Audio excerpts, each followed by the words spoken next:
Committee की बाद में क्या हुआ उसका तो मैं आपको कुछ कहूंगा नहीं, क्योंकि वो हम लोगों के लिए ठीक नहीं है। हम लोगों को भी उसको पब्लिक डोमेन में लाना हमारे लिए निषेध है। लेकिन ये बात मैं जानना चाहता हूं माननीय प्रधानमंत्री जी से कि इस देश में सबसे पहले जो इंजीनियरिंग मेडिकल कॉलेज का एडमिशन और सरकारी नौकरियों में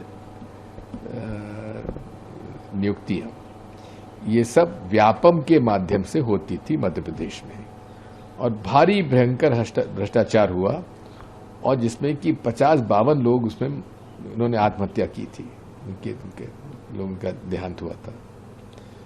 लेकिन आज भी उसमें सीबीआई को केस सौंपा गया सुप्रीम कोर्ट ऑर्डर में, लेकिन उसमें भी केवल मेडिकल कॉलेज और इंजीनियरिंग कॉलेज की भर्ती का ही जो भ्रष्टाचार था वो उसकी जांच हुई है। जो सरकारी नौकरियों में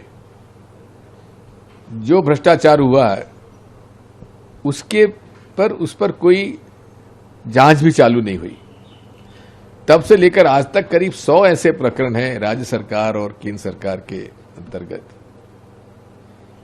जहां पेपर लीक हुआ या एक पेपर देते हुए लोगों ने भ्रष्टाचार किया। ऐसे प्रकरणों में भी अभी तक ये जानकारी हमको नहीं है कि किसने जांच की, उसमें कितने लोगों के खिलाफ एफआईआर दर्ज हुई, उसमें कितने लोगों को दोषी पाया गया, कितने लोगों को सजा हुई, और कितने ऐसे लोग हैं जिनका केस अभी चल रहा है लेकिन जमानत हो गई है, कितने लोग बरी हो गए हैं ये, और कितने लोग केस विड्रॉ कर लिया गया है, ये सारी जानकारी हमने मांगी है। ये तो हमारी रिपोर्ट पर आप पढ़ लीजिए, उसके आधार पर आप निर्णय करिए। तो आप कब तक रिपोर्ट सबमिट कर देंगे?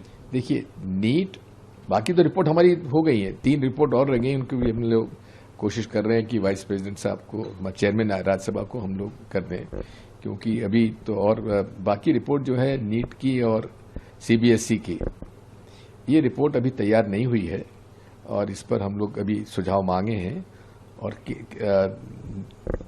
एनटीए से भी और सीबीएसई से सुझाव मांगे गए हैं। वो 8 या 10 तारीख तक आएंगे, उसके बाद ही कुछ हम लोग अपनी रिपोर्ट बना पाएंगे।